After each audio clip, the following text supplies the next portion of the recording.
Hello viewers, today I am going to make the concluding part of ICSE Class 10 Mathematics Competency Focused Practice question finally.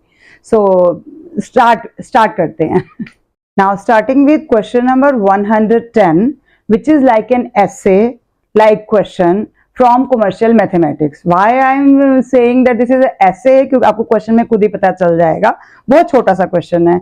Seeing the above display board outside Pearl Stationery Shop, Chetan enters the shop to buy the following items. सिर्फ 3 चीजें खरीदी हैं, pen, pencil और rainbow cover notebook, और बहुत छोटा सा question है. प्राइस कितना है पेन का? सिर्फ 5 रुपए का पेन है जिस पे डिस्काउंट 5%, एक दर्जन के ऊपर है, 1 डजन के ऊपर. हमने 12 लेना नहीं भूलना है. पेंसिल 7 रुपीज है जिस पे 10% डिस्काउंट है, 20 पेंसिल्स के ऊपर है. और रेनबो कवर नोटबुक जो है वो 200 ईच है, उस पर कोई डिस्काउंट नहीं है, उस पर ₹50 और ईच नोटबुक उसको उल्टा प्रीमियम है. और आइटम चार्ज परचेज कितनी की है? 1 डजन पेन है, 20 पेंसिल्स हैं और वो 5 है, 5 रेनबो कवर नोटबुक्स हैं. और जीएसटी चार्ज 18, 12 और 12 है. वो बाद में पता चलेगा कि शॉपकीपर ने उससे सबसे ही 18% चार्ज कर लिया, जबकि चार्ज 12% करना था.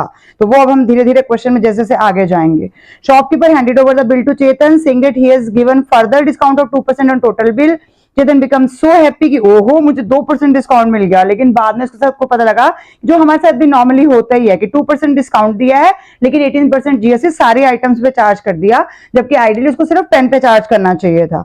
चलिए स्टार्ट करते हैं. Part A is total selling price of all the item as per the offers displayed on the board. तो सबसे पहले हमने खरीदा क्या है? हमने नहीं, मतलब चेतन ने पेन खरीदे हैं. पेन कितने हैं? ₹5 है. और उसके ऊपर चार्जिंग खरीदे कितने हैं? 1 डजन है. तो मार्केट प्राइस ऑफ पेन कितना हो जाएगा? 5 है इंटू 12 है, यानी कि 60 हो गया. अब इस पर डिस्काउंट कितना उसने शो किया? 5%. तो 5% ऑफ 60 रुपीज कितना हो गया? 5/100 इंटू 60. इट मीन्स कितना आ गया आपके पास? 5, 2 and 3, यानी कि 3 रुपए का डिस्काउंट मिल रहा है उसको पेन के ऊपर. अब जीएसटी कितनी चार्ज हो रही है? खैर वो हमारे नेक्स्ट पार्ट में आ जाएगा. यहाँ पर आपके पास ₹3, तो यानी कि यहाँ आपके पास जो आपने पे करना है वो कितना अमाउंट हो जाएगा? यानी सेलिंग प्राइस हमने फर्स्ट पार्ट के लिए कैलकुलेट करनी है. तो selling price is equal to 60 minus discount, यानी कि 57 रुपीज आ गया आपके पास पेन के लिए. अब सिमिलरली हम पेंसिल के लिए भी कैलकुलेट कर लेते हैं.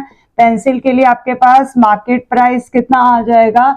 7 रुपीज की एक है और उसने 20 खरीदी है. इट मीन्स कितना हो गया? 140 रुपीज का आपके पास आ गया. अब 14 पे आपको डिस्काउंट कितना है? 10%. तो discount is equal to 10% of 140 means आ गया आपके पास 14 रुपीज. यानी आपने पे कितना किया? 140 में से 14 माइनस कर दिया. इट मीन्स आपके पास आंसर कितना आ गया? 126. सबके आगे रुपीज लगाना है आपने, क्योंकि आपके पास हर क्वांटिटी रुपीज में, रुपीज ही पे कर रहे हो आप. Next is rainbow cover notebook. इस केस में आपके पास मार्केट प्राइस कितना आ जाएगा? नोटबुक के केस में मार्केट प्राइस इज ₹200 ईच, और खरीदी कितनी है? परचेज कितनी की है? 5. तो कितना आ गया? 1000 रुपीज का मार्केट प्राइस आ गया. इसमें डिस्काउंट है ही नहीं आपके पास. डिस्काउंट नहीं है बल्कि प्रीमियम है ₹50 ऑन ईच नोटबुक. तो 50 का प्रीमियम का मतलब क्या हो गया? 50 इंटू 5 प्रीमियम दे रहा है आपको, यानी कि 250 और ऐड हो रहे हैं. तो यहाँ पर सेलिंग प्राइस आपके पास आ गया 1000 प्लस 250 मीन्स 1250 रुपीज का आपके पास नोटबुक्स का आ गया. तो ये तीनों हमने पे किया है. अब तीनों के लिए टोटल उसने पूछा total selling price of all the item as per the offer display. तो अब यहाँ पर फर्स्ट पार्ट का आंसर निकलने जा रहा है. फर्स्ट पार्ट का आंसर मीन्स हम तीनों को प्लस कर देंगे, यानी कितना हुआ हमारे पास यहाँ से? 57 प्लस 126 प्लस 1250. तो तीनों को आप प्लस करेंगे तो आपके पास आंसर कितना आ रहा है? 1433. Next is second part, total amount to be paid by Chetan including GST with correct rates. तो अब हम GST पे आ रहे हैं. करेक्ट रेट में तो जितनी होनी चाहिए, आइडियली जितनी होनी चाहिए. तो इस केस में हमारे पास GST कितना है? 18%. और कितने पर लगेगा? 57. तो 18% ऑफ 57 कितना आ गया आपके पास? 18/100 इंटू 57 मल्टीप्लाई करके डिवाइड करेंगे 100 से, डेसिमल लग जाएगा 10.26. यानी कि पे कितना किया आपने? 57 प्लस 10, यानी ये आके आपके पास 67.26 रुपीज का आपने पेन के लिए पे कर दिया. यानी कि चेतन ने, आप मीन्स आप अभी चेतन ही हो. नेक्स्ट केस में हमारे पास आ जाएगा पेंसिल के लिए. यहाँ पर जीएसटी 12% है, तो पहले हमें 12% के हिसाब से कैलकुलेट करना है. तो जीएसटी इज 12% ऑफ 126. तो कितना हो गया 12/100 इंटू 126। आप कैलकुलेशन करेंगे तो आंसर आ रहा है 15.12।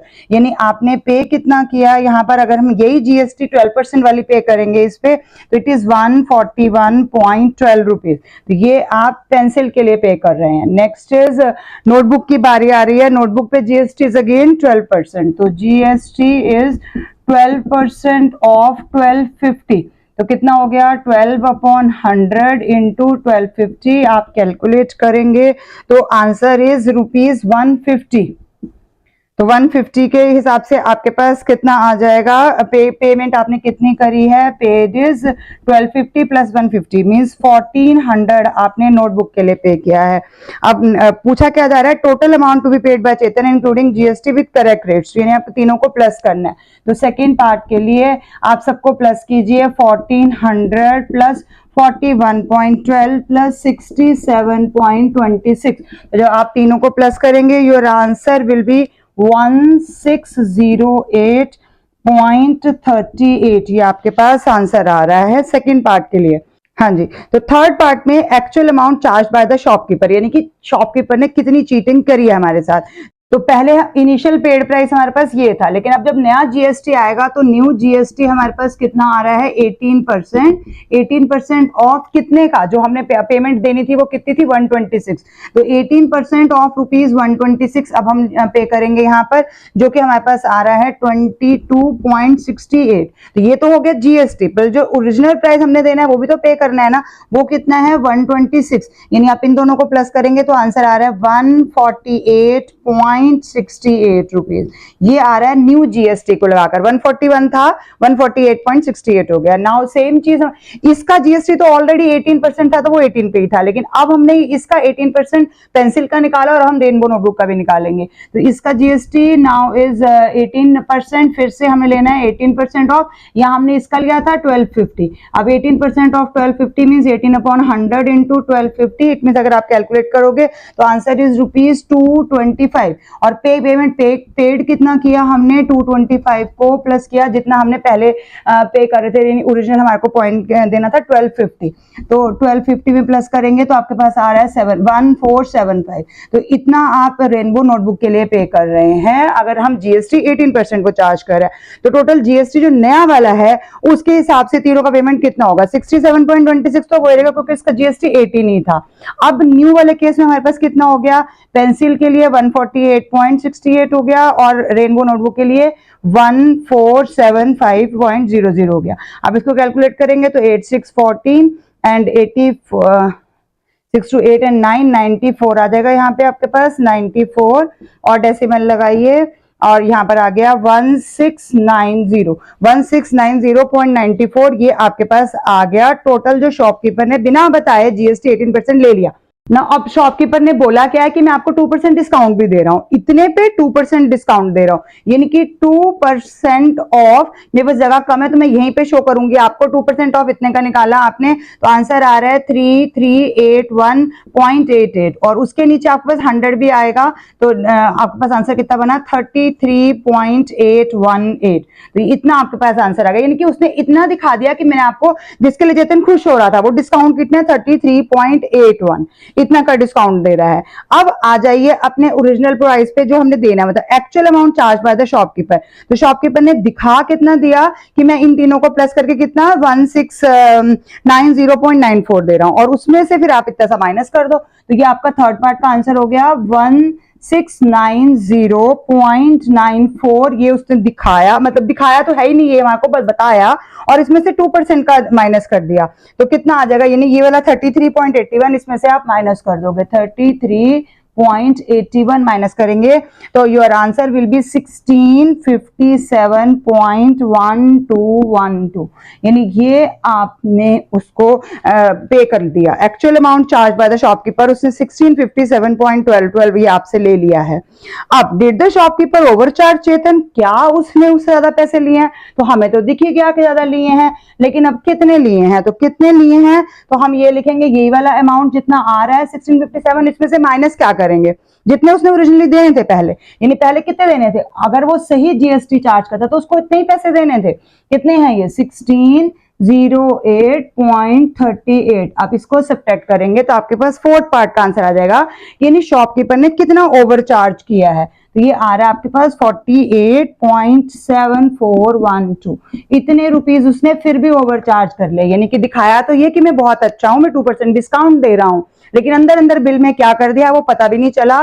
चेतन को समझ भी नहीं आया कि जीएसटी जितना दिखाया है उससे ज्यादा चार्ज हो गया है उससे। तो 48.74 रुपीज उसने फिर भी एक्स्ट्रा चार्ज कर लिए हैं ऑलरेडी। 48.78 आपके आंसर शीट में दिखाया हुआ है, पर मेरे अकॉर्डिंगली 48.7412 बन रहा है। थोड़ा सा कैलकुलेशन में कहीं एरर आ रहा होगा या ज्यादा एक्यूरेट हो गया होगा। Next question from algebra, remainder factor theorem. Using remainder factor theorem, show that 2x plus 3 is a factor of the polynomial. अगर हमें शो करना है कि 2x plus 3 इसका फैक्टर है, it means 2x plus 3 equal to 0 होगा। तो 2x is equal to -3 means x is equal to -3/2 हमने फिल करना है। तो fx हमें दिया हुआ है, उसकी स्पेस पे हम इसको फिल करेंगे। तो कितना करा हमने -3/2। तो x की प्लेस पे हमें -3/2 फिल करना है, पॉलिनोमियल हमारे सामने है। तो 2x की जगह पे क्या आ गया, -3/2 उसका square plus 11 then -3/2 and then 12। तो आपके पास ये आ जाएगा पॉलिनोमियल। जब हम इसके अंदर इसको फैक्टर मान के स्टार्ट कर देंगे, जब इसको स्क्वायर करेंगे तो 2 इंटू स्क्वायर में माइनस तो कैंसिल हो जाएगा, 9/4 प्लस इसमें रहेगा -33/2 प्लस 12। कितना आ गया, 9 to 18/4 -33/2 और प्लस 12। एलसीएम लेंगे तो आपके पास आ रहा है, यहाँ से भी हम इसको थोड़ा सिंप्लीफाई कर सकते हैं, 2 हो जाएगा 9 हो जाएगा। तो 2 एलसीएम हो गया 9 -33 प्लस यहाँ पर 12 है और 12 2 24 हो जाएगा। सिंप्लीफाई करेंगे आपके पास 9 और 24 को प्लस कर दिया आपने तो 33 ही आ जाएगा। तो 33 और माइनस का ही 33 नीचे चाहे जो भी है, तो 0.2 मीन्स 0 आ गया। तो हमने शो कर दिया कि -3/2 फिल करने पे आ रहा है। It means we can write that 2x plus 3, yes this is a factor. तो ये हमारे पास आंसर हो जाएगा इस पार्ट के लिए। अभी सिर्फ हमने बताना है उनको। फिर नेक्स्ट पार्ट के लिए हमें फैक्टराइज इट कंप्लीटली। तो इसको फैक्टराइज करना है तो अब एक्सप्रेशन को लिखिए 2x² plus 11x plus 12। Factorise करेंगे तो 12 2 मीन्स आपको मिडिल टर्म स्प्लिट कर रहे हैं 24 आना चाहिए। अगर मैं मल्टीप्लाई करूं और प्लस माइनस करूं तो 11 आना चाहिए। तो 8 3 24। तो 2x² plus 8x minus 3x plus 12 आ जाएगा आपके पास। इसको फैक्टराइज करने के लिए प्लस 3 8 और 8 इंटू 3 तो यहाँ पर आ जाएगा। देन 2x आ गया आपके पास, x plus 2 4 then 3x plus 4 it means x plus 4 आ गया एंड देन 2x प्लस 3 आ गया। और 2x प्लस 3 हमारे पास ऑलरेडी पता चल गया था, तो x प्लस 4 हमारे पास नया फैक्टर आ गया है। अब हमें आगे देखना है क्या पूछा गया है। but be multiplied to the given polynomial so that एक और polynomial दिया गया हमें is a factor of the resulting polynomial।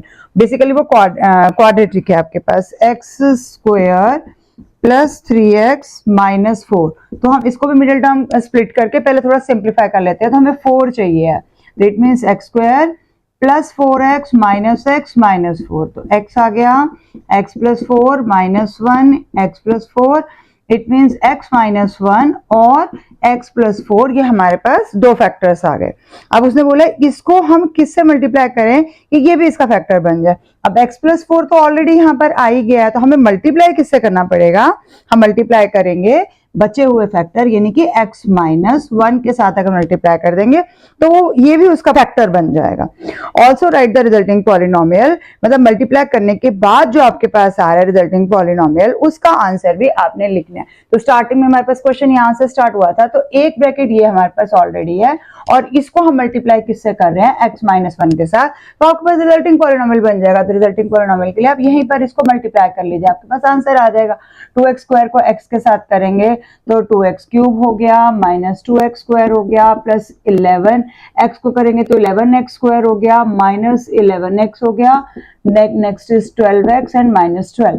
तो सिंप्लीफाई करेंगे तो 2x³, 11 minus 2 is 9x² plus x and minus 12। ये हमारे पास रिजल्टिंग पॉलिनोमियल आ जाएगा अगर हम इसको x माइनस 1 के साथ मल्टीप्लाई कर देते हैं। तो नाउ सीक्वेंस गिवन है हमें 2 9 16 and so on. Identify if the given sequence is an AP or a GP and give reasons to support your answer. तो अगर हम सेकेंड टर्म में से फर्स्ट टर्म को सब्ट्रैक्ट करते हैं मीन्स 9 माइनस 2 तो यहाँ पे 7 आता है. थर्ड टर्म में से सेकेंड टर्म को सब्ट्रैक्ट करते हैं यानी कि 16 माइनस 9 तो भी हमारे पास 7 आता है. Because common difference D is same, so that is why this is AP, arithmetic progression. Now in B part find the 20th term. तो T20 हमने फाइंड करना है. T20 is A plus 20 minus 1 means 19D. तो A हमारे पास first term क्या है 2 है, 19 है और D हमने अभी कैलकुलेट किया है 7. तो 2 plus 19 into 7 this is 133. So आपके पास आंसर आ गया 135 of B part. Now in C part find the difference between the sum of its 22nd and 25th term. तो हम T25 निकालेंगे और T22 निकालेंगे. मैं लॉन्ग मेथड से इसलिए कर रही हूँ ताकि आपको समझ में आ जाए. सम ऑफ 25 टर्म्स का फॉर्मूला आपको पता है n/2 2a प्लस n-1 यानी कि 25 है तो कितना हो जाएगा 24 और d कितना हो गया 7.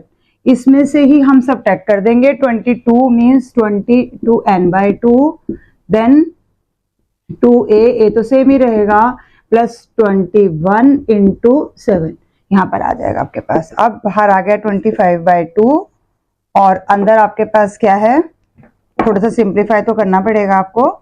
4 प्लस 24 इंटू 7 24 इंटू 7 करेंगे तो आंसर इज 168. उधर से 11 आ जाएगा. नेक्स्ट अंदर 4 प्लस 21 इंटू 7 147. अब इस तरफ थोड़ा सा और सिंप्लीफाई कर लेते हैं. 4 plus 168 is 172 minus 11 here 151. Multiply करेंगे तो 2 से पहले 172 को कट भी कर सकते हैं. आपके पास आंसर आ जाएगा 172 को काटने के बाद 86. तो 25 को 86 से मल्टीप्लाई करेंगे योर आंसर विल बी 2150 और 11 को 151 से करेंगे आंसर विल बी 1661. सब्ट्रैक्शन के बाद you will get 489 as a difference of 25th and 22nd term. D part में पूछा गया है is the term 102 belong to this sequence. तो हमें पता नहीं है कि करती है या नहीं करती है तो इसके लिए हमें शो करना पड़ेगा. डी पार्ट 102 को हम Tn की जगह पे भरेंगे यानी कि Tn is 102 A plus n-1 D. A is 2 plus n-1 और D हमारे पास 7 है. 2 प्लस सिंप्लीफाई करेंगे 102 है 7 को इधर लाएंगे तो 109 और -2 इज इक्वल टू 7n यानी कि 107 डिवाइडेड बाय 7. तो हमें देखना है कि होल नंबर आ रहा है 7 1 7 और 37 हो जाएगा. तो 37 अगर आपके पास हो गया तो आपको पता है 35 पे जाएगा. इस पे कटेगा ही नहीं नंबर. आपके पास आ जाएगा 15 2/7 which is not a whole number है ही नहीं है. तो इट मीन्स n इसको बिलोंग मतलब 102 टर्म इस AP की टर्म नहीं है. Now next is if k is added to each of the above terms, will the new sequence be in AP और GP? अगर मैंने k ऐड किया है सभी टर्म्स के अंदर तो वो AP है और AP ही रहेगी. तो इसका आंसर हम सिर्फ दे सकते हैं कि it will remain N AP. तो ये ई पार्ट का आंसर हो जाएगा. k मतलब कोई भी एक कांस्टेंट नंबर हमने ऐड कर दिया है सारी टर्म्स के अंदर. तो सारी टर्म्स में ऐड करते हैं तो जो सीक्वेंस जैसी होती है वैसी मतलब AP है तो AP ही रहेगी. तो बस हमने इसका आंसर इतना ही देना है. बट फोर्थ पार्ट डी में हमारा आंसर हो जाएगा नो क्योंकि आपको पता है यहाँ पर आपके पास होल नंबर नहीं आया है. In 113th question given the equation the two straight line L1 and L2.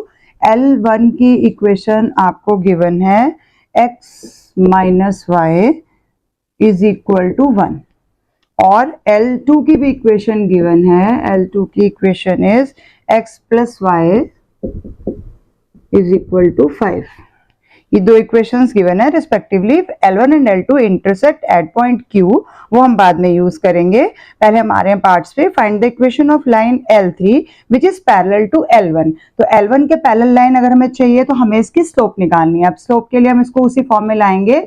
y को मैं उधर ले गई और 1 को इधर ले आई तो x माइनस 1. तो y is equal to mx plus c से जब आप इसको कंपेयर करोगे तो स्लोप आ जाएगी. आपके पास स्लोप कितनी आ गई 1 यानी कि जो हमारे पास न्यू लाइन है उसकी भी स्लोप तो आ गई. उसने बोला इसके पैरेलल है यानी L3 की भी स्लोप ये आ गई. which is equation of line L3 which is parallel to L1 and has y intercept 3 और y intercept का आंसर आपके पास 3 है। तो इक्वेशन क्या होती है, y is equal to mx plus c। तो y is equal to m कितनी है 1x plus y intercept directly हम c की जगह पे फिल कर सकते हैं। तो y is equal to x plus 3। आप चाहो तो इसको किस फॉर्म में ले सकते हो, x माइनस वाई, हम इसको इधर ले आते हैं, x minus y plus 3 equal to 0। ये आपके पास आ गई लाइन L3 की इक्वेशन, जो कि हमारे फर्स्ट पार्ट का ए पार्ट का आंसर है। In B part, the value of k if the line L3 meets the line L2 at a point pk4। अब L3 की इक्वेशन हमने ये निकाली है, हम इसको फर्स्ट इक्वेशन बना लेते हैं। और L किसके साथ मीट कर रही है, L3 L2 के साथ मीट कर रही है, तो ये सेकंड इक्वेशन होगी। जब दो लाइंस मीट करती हैं तो जिस पॉइंट पे मीट करती हैं वो हम कैसे निकालते हैं, हम इन दोनों को एक दूसरे के अंदर या तो सब्स्टिट्यूट कर देते हैं या इक्वेटिंग कोएफिशिएंट करके सॉल्व करते हैं। तो मेरे पास अभी इतनी स्पेस है, मैं इसी के नीचे लिख रही हूँ x प्लस वाई हो गया -5 इज इक्वल टू 0। तो y y अगर मैं ऐड कर रही हूँ, मैंने बस क्या किया है 1 और 2 इक्वेशन को ऐड किया है, तो y y कैंसिल हो जाएगा और ये कितना आ गया 2x और -2 इक्वल टू 0। इट मीन्स यहाँ से 2x इज इक्वल टू 2 या फिर हम कहें कि x इज इक्वल टू 1 आ गया। तो x का आंसर यहाँ से हमारे पास निकल जाएगा 1। उसने बोला दोनों मीट कर रहे हैं, इंटरसेक्ट कर रहे हैं, और पॉइंट क्या है जहां ये दोनों मीट कर रहे हैं, पॉइंट है P K4, K और 4। तो 4 तो यानी y का पॉइंट तो हमें दिया है, x का पॉइंट हमारे पास 1 आ गया। इट मींस p के कोऑर्डिनेट हमारे पास क्या आ गए 1,4। यानी कि उसने हमारे को पूछा था k की वैल्यू, तो k का आंसर हमारे पास कितना आ गया 1, क्योंकि k और 4 पॉइंट दिया है, तो हमारे पास x का आंसर बनाने का मतलब है कि k का आंसर आपके पास 1 आ गया, यानी कि उस पॉइंट पर मीट कर रही हैं दोनों। अब सी पार्ट के लिए the coordinate of r and q r and the ratio p q q r। अच्छा, अब आपके इसके थोड़ा सा एक सिंप्लीफाइड डायग्राम आपको बनाना है। P हमारे पास है, पॉइंट्स हमारे पास आ गए हैं P Q। अब P है, P के कोऑर्डिनेट्स अभी हमने निकाले हैं 1,4। Then next is Q। Q हमें स्टार्टिंग के फर्स्ट लाइन में दिया हुआ है Q और उसके पॉइंट्स गिवन है 3,2 एंड R आ गया आपके पास if the line L2 meet x axis at point R। जो ये लाइन L2 है, ये लाइन x एक्सिस को मीट कर रही है इस पॉइंट पे जिसका नाम R है, और जब कभी भी x एक्सिस पे टच कर रही है इट मीन सिर्फ x का पॉइंट होगा और y का पॉइंट उसका 0 हो जाएगा। तो हम मान लेते हैं कि a, 0 है अभी के लिए। अब हमें और क्या गिवन है क्वेश्चन में कि इसको इस पॉइंट पे टच करिए, the line L2 meet x axis at point R। तो अब R पॉइंट पे मीट कर रही है, हमें निकालने कैसे है, R पॉइंट को कैसे निकालना है, तो हम इस इक्वेशन में y जो हमारा y का पॉइंट है उसको 0 बना देंगे। तो अगर मैंने सेकेंड इक्वेशन में y के पॉइंट को 0 बना दिया तो क्या है, ये x plus 5 is equal to 5, यानी लाइन 2 की इक्वेशन है। तो x का आंसर यहाँ से कितना निकल गया, y को 0 पुट कर दिया तो x का आंसर कितना आ गया 5, यानी कि मेरे r के कोऑर्डिनेट्स क्या आ गए 5, 0। तो यहाँ पर हम जब r लिखेंगे तो r के कोऑर्डिनेट्स आपके पास आ जाएंगे 5, 0। अब क्वेश्चन की स्टेटमेंट पे वापस आते हैं। क्वेश्चन कह रहा है द कोऑर्डिनेट्स ऑफ r हमने निकाल लिए 5, 0, ये हमारे पास r के कोऑर्डिनेट्स आए हैं, and the ratio pq is to qr। pq और qr का रेशियो हमने बताना है जब ये लाइन मीट कर रही है। तो अब बस हमारे को रेशियो बताना है। अब रेशियो के लिए आप इसको कोई भी एक वर्ड मान सकते हैं, हमने p ले लिया, q ले लिया, बहुत सारे नंबर हमने ऑलरेडी ले लिए हैं। चलिए यहाँ पर हम इसको n ले लेते हैं, तो n और m या 1 ले लें, क्योंकि k और 1 में लेते हैं हम, ज्यादा इजी रहता है रेशियो निकालने के टाइम पे। जो मैं इधर का n लूंगी तो मैं इधर का पॉइंट लूंगी, तो n इंटू 5 हो जाएगा, प्लस 1 इंटू 1 हो जाएगा, डिवाइडेड बाय n प्लस 1 हो जाएगा, और पॉइंट किसके इक्वल है 3 के इक्वल है। हमें तो सिर्फ पॉइंट्स निकालने हैं ना, रेशियो निकालना है। तो अब यहाँ से कितना हो गया, this is 5n plus 1 is equal to, यहाँ पर करेंगे तो n प्लस 1 है, 3 से मल्टीप्लाई कर रही हूँ, तो 3n प्लस 3, इसको इधर लाएंगे तो 2n is equal to 3 minus 1 तो 2, तो n का रेशियो कितना आ गया 2 डिवाइडेड बाय 2 यानी कि 1। तो 1:1 आपके पास रेशियो आ गया, यानी कि लाइन जो है वो 1:1 में the coordinate of r and the ratio pq is to qr। तो pq और qr का रेशियो 1:1 में आ गया, क्योंकि हमारे पास n का आंसर 1 आ गया, तो 1:1 आपके पास रेशियो आ गया। तो इसके 3 पार्ट से, तीनों हमने अलग अलग मेथड से सॉल्व किए हैं, बट मेन है क्वेश्चन के कॉन्सेप्ट को आपको समझना पड़ेगा। In next question again from geometry, AD is parallel to GE is parallel to BC. DE की वैल्यू आपके पास 18 है, दिस इज DE, ये वैल्यू आपके पास 18 गिवन है. EC की वैल्यू आपके पास 3 सेंटीमीटर गिवन है. AD is 35, this AD is 35 centimetre. Find AF is to FC. AF और FC का रेशो आपने निकालना है. अब आप अगर ध्यान से देखेंगे तो ये आपके पास ट्राइंगल बन रहा है. नीचे के ट्राइंगल के अभी भूल जाओ, हम सिर्फ ऊपर के ट्राइंगल की बात कर रहे हैं, मीन्स DCA के बारे में बात कर रहे हैं. तो DCA में अगर आप ध्यान से देखेंगे ये दोनों लाइंस पैरेलल आ रही हैं. जब लाइंस पैरेलल हैं तो इट मींस यहाँ पर जो एंगल बनेंगे वो कॉरेस्पॉन्डिंग एंगल होंगे.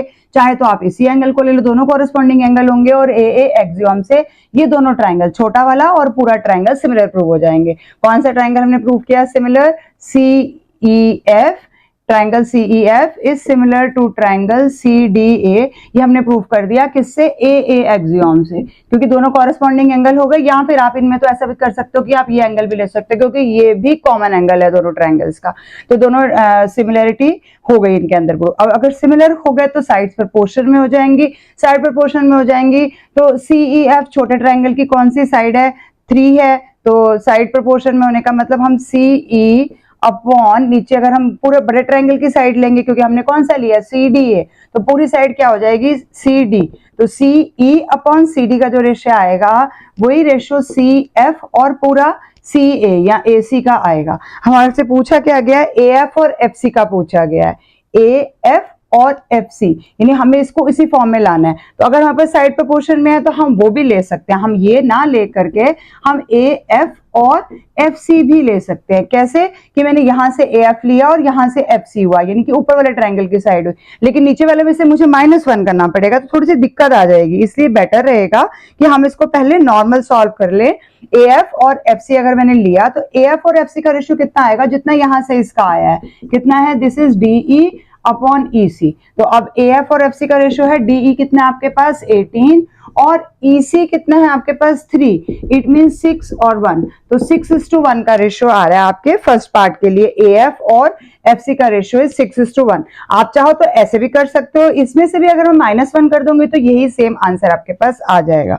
Now coming to B part, length of EF आपने निकालनी है. EF मींस इस छोटे ट्राइंगल की ये वाली साइड हो गई. और जब हम इसकी साइड लेते तो हमारे पास हॉरिजॉन्टल के साथ हॉरिजॉन्टल लाइन ही रेशियो में लेनी पड़ेगी आपको. तो लेंथ ऑफ EF निकालने के लिए आप क्या लोगे? यहाँ पर EF का रेशियो, जो EF का आएगा वो AD के साथ आएगा. अब मैं EF ले रही हूँ छोटे ट्राइंगल की साइड, तो मुझे ऊपर वाले में भी छोटे ट्राइंगल की साइड लेनी है, यानी कि मैंने EC ले लिया. EC ले लिया. अब इसकी ये पूरी साइड है तो उसकी भी मुझे पूरी साइड लेना है, यानी कि CD ही लेनी है पूरी की पूरी. अब EC और CD का रेशियो कितना है? EC कितना है? 3 है. नाउ CD कितना हो जाएगा? 18 + 3. तो 18 + 3 मीन्स 3/21. इट मीन्स 1/7 का रेशियो आ जाएगा. अब पूछा किसका है हमारे से? लेंथ ऑफ EF पूछी है. तो अभी खत्म नहीं हुआ. EF का लेंथ कितना हो जाएगा? AD को मल्टीप्लाई कर देंगे हम 1/7 के साथ. अब AD कितना है? 35 है. तो 35/7 यानी कि 5 सेंटीमीटर. तो सेकेंड पार्ट का आंसर आ गया, यानी कि EF की लेंथ आ गई आपके पास 5 सेंटीमीटर. अब थर्ड पार्ट में आपके पास है ट्रिपेजियम ADEF. ADEF ये ट्रिपेजियम आ रहा है. तो पूरे ट्राइंगल में से अगर मैं ऊपर वाले ट्राइंगल को हटा दूंगी तो मेरे पास ये आ जाएगा. तो यहाँ पर एरिया ऑफ ट्रिपेजियम ADEF हमारे पास आ रहा है, और डिवाइडेड बाय एरिया ऑफ, नीचे हमारे पास आ रहा है ट्राइंगल EFC, वही ऊपर वाला. तो अब ADEF को हम कैसे लिख सकते हैं? पूरा बड़ा ट्राइंगल, यानी कि एरिया ऑफ ट्राइंगल कौन सा हो गया हमारे पास? मैं अगर पूरा लूंगी तो CDA में से एरिया ऑफ ट्राइंगल छोटा वाला CEF हम माइनस कर देंगे. CEF और डिवाइडेड बाय भी नीचे आपके पास एरिया ऑफ ट्राइंगल क्या है? CEF ही है. वो तो ट्राइंगल का नाम है, आप जैसे मर्जी ले सकते हो. अब CDA और CEF रह गया. अगर मैं इसको करूंगी तो 1 हो जाएगा. यानी कुल मिलाकर हम कैसे लिख सकते हैं? Area of triangle CDA divided by नीचे क्या है? एरिया ऑफ ट्राइंगल CEF, और CEF को CF के नीचे लिखेंगे तो -1 ही आएगा. अब दोनों ट्राइंगल्स का रेशियो निकालना है. हमने आपको पता है कि जो प्रोपोर्शनल साइड होती है उनके स्क्वायर का इक्वल होता है. तो CDA यानी कि पूरे ट्रायंगल में मैं कौन सी साइड लेती हूँ, कोई भी एक साइड जो मुझे नोन है। तो CD में मुझे ये पता है कि CD है, तो यानी कि मैं CD ले लेते हैं, तो CD का स्क्वायर अपॉन नीचे क्या आ जाएगा CEF, यानी छोटा ट्रायंगल यानी कि इसके CE का स्क्वायर और -1 हो जाएगा। अब CD की वैल्यू आपके पास कितनी है, 18 प्लस 3 हमने कैलकुलेट भी किया था, तो 21 का स्क्वायर और नीचे CE कितना है 3 का स्क्वायर और -1, तो 21 का स्क्वायर यानी कि 21/21 हो गया और नीचे 3 × 3 हो गया -1। कैलकुलेशन ना करनी पड़े इसलिए इसको कर रहे हैं, 3 7 जा और 3 7 जा, तो 7 7 जा कितना हो गया 49 -1, यानी आपके पास आ गया 48। तो आप इसका 1 है, यानी रेशियो कितना बना 48:1, ये आपके पास आ गया सी पार्ट यानी ट्रिपेजियम और ट्रायंगल का एरिया। अब लास्ट बी पार्ट के लिए आपको BC और GF निकालना है। अब BC ये है और GF ये है। अब ऊपर के ट्रायंगल को भूल जाएंगे, नीचे के ट्रायंगल को देखेंगे, ये दो लाइंस पैरेलल हैं, तो इट मींस इनके भी कॉरेस्पॉन्डिंग एंगल सेम होंगे। तो अगर मैं ट्रायंगल का नाम लिखूंगी तो क्या बनेगा AGF, triangle AGF is similar to triangle, पूरा हो जाएगा ABC। क्यों सिमिलर हुआ, क्योंकि ये दोनों लाइंस पैरेलल हैं, ये कॉरेस्पॉन्डिंग एंगल हो जाएंगे, ये कॉरेस्पॉन्डिंग एंगल हो जाएगा, या फिर इसमें यहाँ पर आप ध्यान से नाम देके इसको कॉमन शो कर सकते हैं। तो AA एक्सियोम से 90% प्लस केसेस में आपका AA एक्सियोम ही लगेगा, पर लिखना जरूर है कि AA एक्सियोम से दोनों ट्रायंगल सिमिलर हो गए। जब ट्रायंगल सिमिलर हो गए, जो साइड हमें चाहिए वो हम ले लेंगे, साइड प्रोपोर्शन में आ जाएंगी, BC अपॉन GF हमें चाहिए, तो BC हो गई पूरी और GF ये वाली आपके पास साइड आ गई GF। अब ये किसके रेशियो के इक्वल होगी, जो यहाँ से हमने अभी इनका रेशियो निकाला था। अभी ऊपर वाले क्वेश्चन में हमने इसका रेशियो निकाला है 6:1 है इसका DE और इसका, उसके बाद हमने एक और रेशियो निकाला था EF और AD का। अब यहाँ पर कौन सा आपको चाहिए है, तो यहाँ पर हम AC और AF का रेशियो ले सकते हैं, इस पूरे AC और AF कितना है ये रेशियो AC और AF, BC अपॉन GF का ratio is equal to AC upon इधर वाला AF हो गया। अब ये AC और AF किसके इक्वल होगा, जो हमारा DE और EC का रेशियो, DE और FC का रेशियो आया था। यहाँ पर हमने DE और EC का रेशियो है ऑलरेडी निकाला हुआ है, तो ये DE और AC का रेशियो 6:1 है, तो DE 6 है और ये 1 है। तो अब हमें क्या चाहिए, AC और AF का रेशियो चाहिए। अब AC पूरा कितना हो जाएगा, दिस 6 + 1 यानी कि 7 हो गया AC, और AF कितना हो गया 6, तो 7/6 यहां से ये इसका आंसर आ जाएगा। BC अपॉन GF का रेशियो आ गया नीचे वाले ट्रायंगल में। इसके लिए ऊपर से हम यहां तक आए, फिर यहां से हम यहां तक साइड प्रोपोर्शन में गए हैं, इसलिए हमको थोड़ा सा टाइम लगेगा। In next question from geometry, construct the locus of a moving point which moves such that it keeps a fixed distance of 4.5 cm from a fixed point O। आपको पता है कोई भी हमने फिक्स पॉइंट O लिया, उससे अगर मैं 4.5 का सेंटीमीटर रेडियस लेके करूंगी तो लोकस क्या आएगा, एक सर्कल ही आएगा जिसमें रेडियस जो वो फिक्स डिस्टेंस होगा यानी कि 4.5 सेंटीमीटर होगा। तो इट मींस हमारे पास ये सर्कल आने वाला है। अब ये सर्कल ज्यादा सही नहीं बना, वैसे तो सर्कल आपको खुद ही कंस्ट्रक्ट करना पड़ेगा, मैं सिर्फ आपको आइडिया दे रही हूँ। तो हमने सर्कल ले लिया, जब भी कभी एक फिक्स डिस्टेंस हमने लेना है तो वो सर्कल ही होगा किसी एक फिक्स पॉइंट से जो हमने लिया। तो 4.5 सेंटीमीटर उसका रेडियस हमारे पास आ गया, 4.5 सेंटीमीटर, और ओ हमारे पास है वो पॉइंट, फिक्स पॉइंट O है सर्कल का। Draw line segment AB of 6 centimetre where A and B are the 2 points on the locus. अब लोकस कौन है, हमारा सर्कल है, सर्कल के ऊपर A और B दोनों पॉइंट लाई कर रहे हैं, यानी AB क्या हो गई आपके पास एक कॉर्ड हो गई जिसकी लेंथ 6 सेंटीमीटर है। तो बहुत सिंपल है, आप यहाँ पर A रखो, A पॉइंट पे आप कंपास रखो और जहां भी 6 सेंटीमीटर पे इसको कट करेगा वहां पर आपका B पॉइंट हो गया। तो ये आपके पास एक कॉर्ड आ गई AB, जिसको आपने नाम दे दिया कि ये AB कॉर्ड है। Where A and B are 2 points on the locus, तो ये आपके पास AB कॉर्ड आ गई है। ड्रॉ लाइन सेगमेंट यानी कि हमने 6 सेंटीमीटर की ये कॉर्ड ड्रॉ कर लिया। Next is construct the locus of all points equidistant from A and B। जब भी हम दो पॉइंट से इक्विडिस्टेंट लाइन लेते हैं तो वो क्या होती है, हमेशा उसकी परपेंडिकुलर बाइसेक्टर होती है। तो A और B से परपेंडिकुलर बाइसेक्टर लेने के लिए आप A पर रख के ऊपर नीचे कट करेंगे और B पर रखकर ऊपर नीचे कट करेंगे और आपके पास यहाँ पर इसकी परपेंडिकुलर बाइसेक्टर आ जाएगी। तो ये इसका लोकस हो जाएगा। Construct the locus of all point जो इनसे इक्विडिस्टेंट है। Name the points of intersection of the loci यानी कि सर्कल A और C यानी कि जो अभी हमने बनाई है ये लाइन, इनको हमने पॉइंट्स देने, नाम देना है P and Q respectively. Points of intersection of loci यानी कि सर्कल और ये वाला सी पॉइंट, तो पी और क्यू हमारे पास 2 पॉइंट्स आ जाएंगे यहाँ पर। तो सर्कल को क्योंकि ये लाइन 2 पॉइंट्स पे टच करेगी तो इसको मैं थोड़ा और आगे एक्सटेंड कर देती हूँ। तो एक पॉइंट पी आ गया और नेक्स्ट पॉइंट आपके पास जहां इसको कट कर रहा है क्यू आ गया। तो पी और क्यू आपके पास 2 पॉइंट्स आ गए। ये हमारा सी पार्ट का आंसर है। In D part join P A. अब जो पी पॉइंट आपने ऊपर टच करवाया है इसको ए के साथ आप ज्वाइन कर दीजिए। तो हमने स्केल रख के सीधे से इसके साथ ज्वाइन कर देना है। This is our P A. Find the locus of all point equidistant from A P and A B. अब ए पी और ए बी जब भी दो लाइन से इक्विडिस्टेंट की बात होती है तो हमें एंगल बाइसेक्टर ड्रॉ करना होता है जो उनका बीच का होगा। जैसे ये पी है, ये ए है और बी है, तो हम ए पर एंगल बाइसेक्टर ड्रॉ करेंगे। तो ए पर एंगल बाइसेक्टर ड्रॉ करने के लिए आप ए पर एंगल ड्रॉ करेंगे, फिर उस एंगल को आप बाइसेक्ट करेंगे दोनों तरफ से लेते हुए और उसको आप आगे तक ले जाएंगे। तो आप इस लाइन को थोड़ा और आगे तक एक्सटेंड कर देंगे। नाउ नेक्स्ट उसने बोला है find the locus of all point equidistant from AP and AB, यानी हमने इसमें एंगल बाइसेक्टर ड्रॉ कर दी। Next is mark the point of intersection the locus A यानी कि सर्कल एंड डी जो कि अभी हमने बनाया angle bisector line as R, जहां पर ये दोनों मीट कर रहे हैं वहां पर आपके पास जो पॉइंट आ रहा है इस पॉइंट को हमने आर से दिखाना है। Measure and write down the length of A R. अब आपको ए आर की लेंथ देनी है। तो ए आर की लेंथ कितनी आएगी ये तो खैर आपको एग्जैक्टली पता लगाना पड़ेगा कि आपकी ए आर की कितनी लेंथ आ रही है।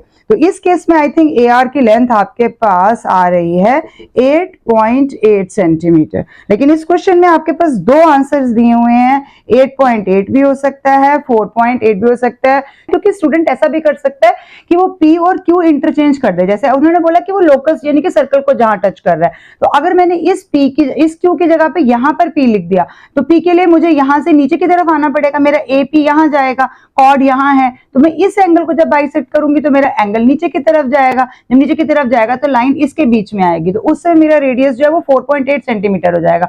बट अभी के लिए मेरा जो रेडियस नहीं है ये इनफैक्ट AR की लेंथ है, पर क्योंकि ये कॉर्ड, वैसे भी मैंने ये डायग्राम इतना अप्रोप्रिएट नहीं बनाया क्योंकि ये कॉर्ड 6 सेंटीमीटर हमने लेनी है, रेडियस 4.5 है, तो 6 सेंटीमीटर थोड़ा सा बीच में आएगा, ये थोड़ा और ऊपर आएगा, नीचे नहीं आएगा। तो जब ये नीचे की तरफ बेंड हो जाएगा तो उसका हमारा आंसर अलग हो जाएगा। और बोथ आंसर्स आर करेक्ट, तो आप इससे मत डरो। काउंसिल बहुत स्टूडेंट फ्रेंडली पेपर बनाती है, चेकिंग भी स्टूडेंट फ्रेंडली वेज में ही होती है, तो आपके दोनों ही आंसर करेक्ट किए जाएंगे।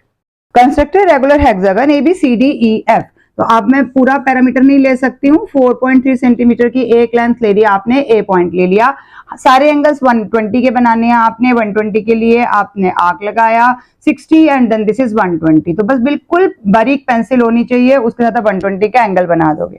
फिर इसको कंपास रखोगे, 4.3 पे कट करोगे, जहां पर कट होगा वहां पर आपका बी पॉइंट आएगा। फिर दोबारा से 120 का एंगल बनाओगे, 120 का एंगल बनेगा।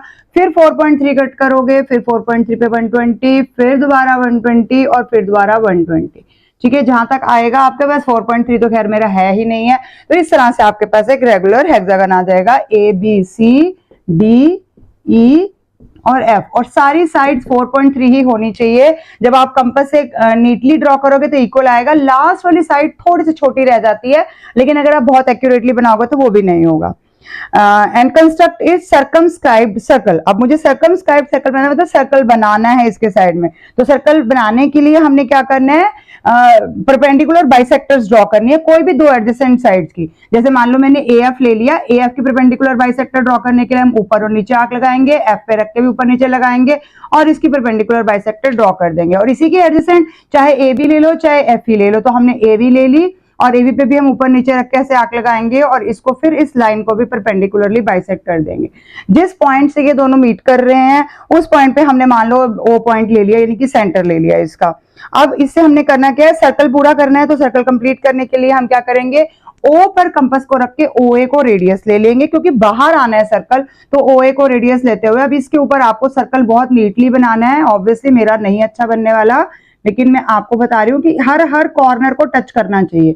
आपका टच करेगा तभी आपको नंबर पूरे मिलेंगे, नहीं भी टच कर रहा तो कहीं से उठा के थोड़ा सा टच करवाओ, लेकिन टच करवाना है।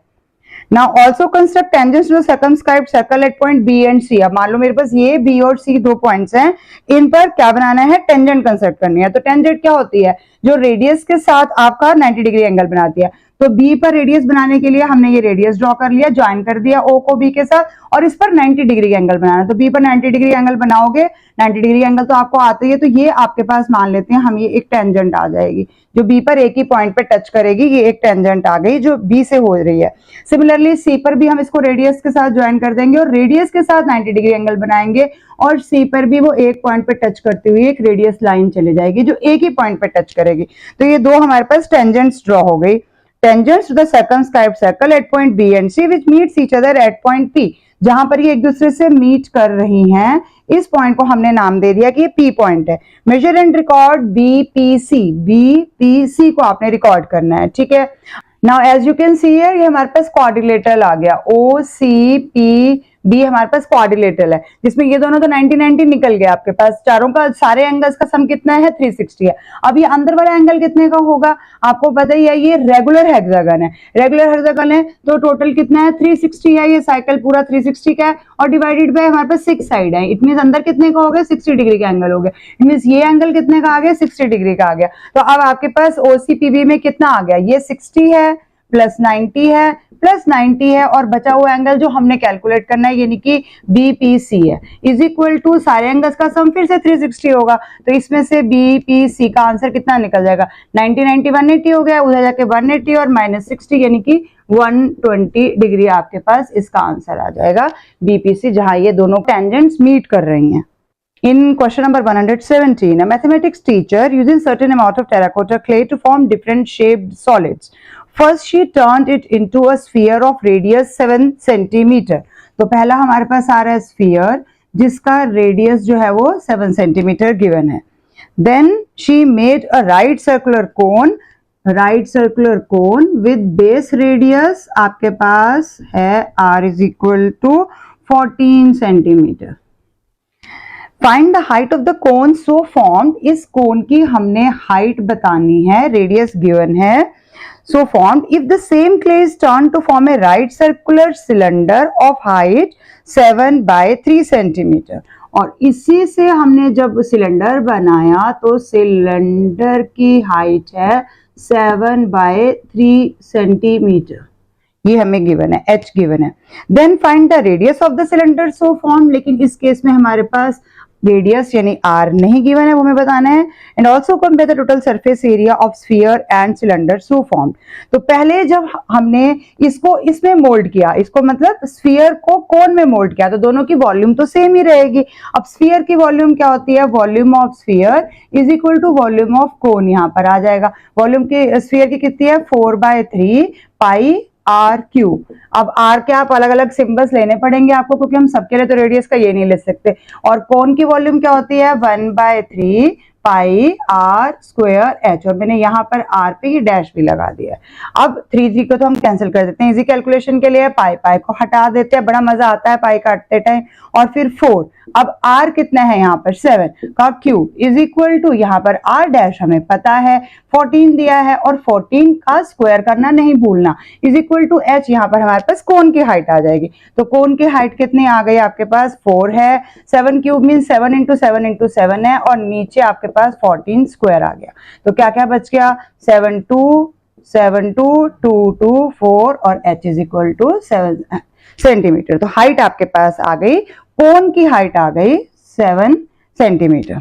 अब जब हमने कोन को सिलेंडर में कन्वर्ट किया, दोनों की वॉल्यूम भी सेम होगी, उससे हमारे पास इस सिलेंडर का भी रेडियस निकल जाएगा। तो अब हम यहाँ पर क्या ले रहे हैं, volume of cone is equal to volume of, यहाँ से हम सिलेंडर ले लेते हैं। तो वॉल्यूम ऑफ कोन का फॉर्मूला आपको पता ही है 1/3 पाई, यहाँ पर मैंने r डैश वाला स्क्वायर लिया है और h है, और सिलेंडर के केस में आपके पास फॉर्मूला होता है पाई r स्क्वायर h। तो यहाँ से क्या क्या कैंसिल हो सकता है, बस पाई कैंसिल कर लेते हैं, बाकी वैल्यूज को फिल करना पड़ेगा। r कितना है हमारे पास 14, तो 14 इंटू 14, और यहाँ से h हमने अभी निकाली है कोन की विच इज 7, और यहाँ हमें निकालना क्या है r स्क्वायर, और ये h क्या है जो नीचे आ जाएगा, h है 7/3, तो 7 नीचे आ गया और 3 ऊपर चला गया, 7 7 से और 3 3 से कैंसिल हो गया, तो r square is equal to 14 square. It means r का आंसर भी निकल गया 14 centimetre which is the radius of cylinder. अब हमें लास्ट पार्ट पे आना है, compare the total surface area of sphere and cylinder.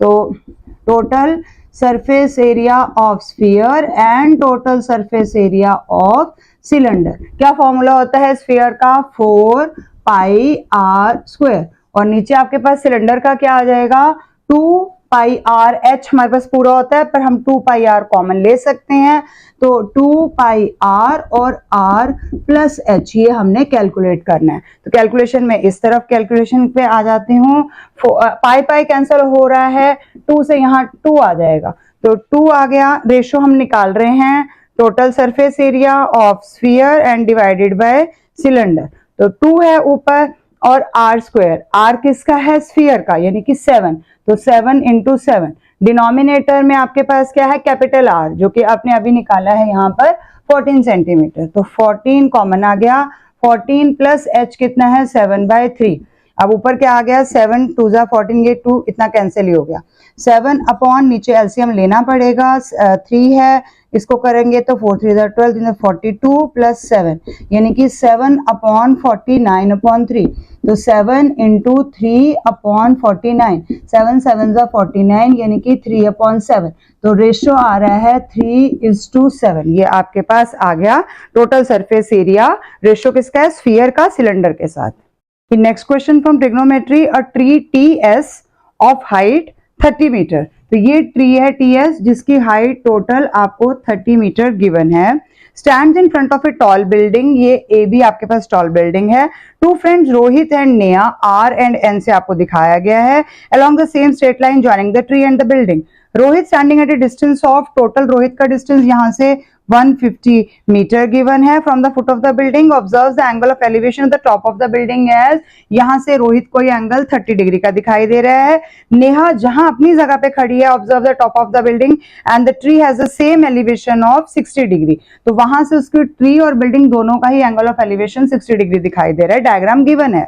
Find the height of the building, तो हाइट ऑफ द बिल्डिंग हमने निकालनी है, यानी ए बी निकालना है, तो कौन सा ऐसा ट्रायंगल है जिसमें ए बी यूज हो रहा है, तो हमारे पास पूरा बड़ा ट्रायंगल हम ले लेते हैं, यानी कि ए बी आर, तो हम ट्रायंगल ले रहे हैं A B R, in triangle A B R क्या क्या निकालना है, हमारे को ए बी निकालना है, यानी परपेंडिकुलर, हमारे पास क्या है, बेस है, ए आर है, तो perpendicular upon P upon B, it means tan, tan का एंगल कितना बन रहा है, 30, tan 30 is 1 upon √3, AB we have to calculate but AR is given as 150 is equal to इतना, तो अब कितना आ गया, AB का आंसर इज 150 अपॉन √3, तो अभी 150 अपॉन √3 आया, लेकिन आपको पता है √3 नीचे नहीं छोड़ना होता, तो रैशनलाइज करना है, तो 150 √3 अपॉन 3, यानी कि ये 50 आ गया, यानी 50√3, अब √3 की वैल्यू 1.732 होती है, हमें क्वेश्चन में नहीं भी गिवन तो भी हमें कैलकुलेट करना है, 1.732 से मल्टीप्लाई करोगे 86.6 मीटर आपके पास आंसर आ जाएगा यहाँ पे, जो कि हाइट ऑफ द बिल्डिंग आ गई, यानी कि इस बिल्डिंग की हाइट आपके पास 86.6 मीटर आ चुकी है। Next is distance between Neha and the foot of the building, Neha and the foot of the building, यानी ये हमने डिस्टेंस कैलकुलेट करना है, तो अभी तक हमने ये वाला ट्राइंगल तो लिया ही नहीं है, तो अब हम ये वाला ट्राइंगल ले लेते हैं, जो कि क्या कौन सा है, ए एन बी, तो in triangle A N B, अब हम क्योंकि ए बी तो ऑलरेडी निकाल चुके हैं, तो ए बी अपॉन, अब हम नीचे ले लेते हैं ए एन, तो P अपॉन बी हो गया, और tan का 60, तो tan का 60 इज √3, ए बी का आंसर अभी हमने निकाला, बट मेरे लिए इजी क्या रहेगा, मैं उसको डेसिमल की बजाय इसमें ले लूं, फ्रैक्शन में ले लूं, तो 150 अपॉन √3 आ जाएगा यहाँ से, और डिवाइड, यहाँ ये क्या है √3, ये भी नीचे आ जाएगा, और ए एन ऊपर चला जाएगा, तो यहाँ से कितना हो गया 150, दोनों √ मल्टीप्लाई हुए तो 3, तो ए एन का आंसर आपके पास आ गया 50, तो 50 मीटर हमारे फर्स्ट पार्ट का आंसर आ गया, जो कि नेहा और फुट ऑफ द बिल्डिंग का है, तो ये आ गया फर्स्ट पार्ट। अब रोहित एंड नेहा, तो रोहित और नेहा के बीच में मुझे सेकंड पार्ट यहाँ करना पड़ रहा है, तो आर और एन के बीच का डिस्टेंस कितना है, r माइनस एन, मतलब मैं r का a से पूरा ले लूंगी और फिर n का a से पूरा ले लूंगी, तो ए आर कितना है 150 है, और नेहा का डिस्टेंस कितना है 50 है, तो टोटल कितना आ गया 100 मीटर, यानी कि दोनों फ्रेंड्स आपस में 100 मीटर के डिस्टेंस पे खड़े हैं। Next is Neha and tree, अब नेहा और ट्री के बीच का डिस्टेंस आपने निकालना है, यानी कि थर्ड पार्ट में हमें नेहा और ट्री के बीच का डिस्टेंस लेना है, यानी मुझे और छोटा ट्रायंगल लेना है, STN इन ट्राइंगल STN आपके पास। अब यहाँ पर क्या पता है, ST आपको यानी परपेंडिकुलर पता है, ST upon P upon B आप ले लेंगे, ST अपॉन यहाँ पर बेस क्या है NT is equal to P upon B is tan का 60 which is again equal to √3। अब यहां से ST की वैल्यू क्वेश्चन में स्टार्टिंग फर्स्ट लाइन में आई थी 30 अपॉन NT तो हमने ही कैलकुलेट करना है, इज इक्वल टू है √3। तो इट मींस NT का आंसर कितना हो जाएगा, इंटरचेंज हो जाएगा 30 अपॉन √3। लेकिन मैंने अभी आपको बताया कि √3 हमने छोड़ना नहीं होता, तो कितना आ जाएगा आपके पास यहाँ पर, ये देखिए कैलकुलेशन 30 इंटू √3 और नीचे √3 मल्टीप्लाई होगा √3 से 3 आ जाएगा यानी कि 10। तो 10 को 1.732 से मल्टीप्लाई करोगे तो आंसर विल बी 17.32 मीटर। ये हमारे आया थर्ड पार्ट का आंसर। अब लास्ट बच गया बिल्डिंग एंड ट्री। बिल्डिंग और ट्री के बीच का डिस्टेंस यानी कि TA कितना हो जाएगा, तो उसके लिए हमारे पास ये पूरा डिस्टेंस भी आ गया, ये आधा डिस्टेंस भी आ गया, मतलब जो भी मिडवे है, और फिर हम इसको कैलकुलेट कर लेंगे माइनस करके। तो फोर्थ पार्ट के लिए सिर्फ हमारे को सब्ट्रैक्ट करना है बिल्डिंग और ट्री के बीच का डिस्टेंस, मतलब ये 80 निकालना है हमने। तो 80 के लिए कोई भी एक ले लेते हैं, हम पूरा भी ले सकते हैं, जो हमारे को बहुत सारे बीच के डिस्टेंस पता चल चुके हुए हैं। तो कितना आ गया आपके पास, अभी हमने कैलकुलेट किया यहाँ पर AN, तो मैं AN पूरा ले लूंगी 80 को निकालने के लिए। AN में से NT को माइनस कर देंगे, NT को माइनस कर देंगे तो 80 आ जाएगा। अब AN अभी हमने फर्स्ट स्टेप में कैलकुलेट किया था विच इज 50, और NT यानी कि अभी जो हमने ये इसका डिस्टेंस निकाला है, NT का डिस्टेंस हमारा आया है यही वाला जो अभी हमने कैलकुलेट किया 17.32, और इन दोनों को आप सब्ट्रैक्ट करोगे तो your answer will be 32.68 metre. ये आपका फाइनल आंसर हो जाएगा फोर्थ पार्ट के लिए। So finally to the last question from statistics. A life insurance agent found the following data of age distribution of 100 policy holders. F is the unknown frequency जो corresponding है आपका 35-40 के। अब ये हमें बताना है if the mean age of the policy holder is, mean आपको पता ही है, mean को हम किस तरह से शो करते हैं, this is 35.65 years। Find the unknown frequency हमने बतानी है, और ये डिस्ट्रीब्यूशन कितना है, ये 100 पॉलिसी होल्डर्स का है, तो टोटल 100 है। हम बाकी सबको कैलकुलेट कर लेंगे तो यहाँ से क्या ये F हमारे पास आ नहीं जाएगा, तो हमें बाकी सब कैलकुलेशन की जरूरत कहाँ है इसके अंदर। तो आपको सिर्फ थोड़ा सा घुमाने के लिए इस तरह से क्वेश्चन थोड़ा ट्रिकी डाल के करके दिया हुआ है कुछ भी नहीं। तो हम बाकी सबको प्लस करें, 7 + 12 + 15 22 14 8 एंड 4, तो आपके पास आंसर आ रहा है 82। तो 82 प्लस जो मिसिंग फ्रीक्वेंसी है इज इक्वल टू 100 है, तो F इज इक्वल टू कितना हो गया 100 माइनस 82, यानी आपके पास कितना आंसर आ गया यहाँ पर 18। तो मिसिंग फ्रीक्वेंसी का आंसर तो बिना किसी कैलकुलेशन के ही F इज इक्वल टू 18 आ गया। नेक्स्ट उसने बोला है find the median class of the distribution. अब मीडियन क्लास निकालने के लिए आपको क्यूमुलेटिव फ्रीक्वेंसी निकालनी पड़ती है, तो अब आप यहाँ पर थोड़ा सा और वर्क कीजिए, क्यूमुलेटिव फ्रीक्वेंसी निकाल लीजिए। क्यूमुलेटिव फ्रीक्वेंसी निकालने के लिए क्या हो गया 7, फिर इन दोनों को प्लस करेंगे तो 19, ऐसे ही थोड़ा सा करना पड़ेगा आपको plus, this is 34, then 56, then 74, then 88, then 96 और लास्ट आ गया आपके पास 100, यानी n आपके पास 100 आया, तो क्या हो गया n इज इक्वल टू 100/2 यानी कि 50। अब 50 किसके कॉरेस्पॉन्डिंग आ रहा है ये आपको देखना पड़ेगा कि 50th किसके कॉरेस्पॉन्डिंग आएगा, तो 56 वाले के इसमें आ रहा है, इस वाले लाइन में आएगा। तो इसमें अगर हम जाएंगे तो सिर्फ मीडियन क्लास बोलना, पूरा मीडियन नहीं निकालना। तो मीडियन क्लास क्या हो जाएगी हमारे पास, जिसके कॉरेस्पॉन्डिंग ही 56 आ रहा है, यानी कि 30 to 35 ये हमारे पास मीडियन क्लास हो जाएगी। With this I conclude my today's video and I am very happy कि finally I am able to complete this competency focused question, because due to my illness in between 15 days I was unable to make the video. So thank you for watching till the end. Keep watching, sharing and subscribe to my channel, and don't forget to press the bell icon. Thank you.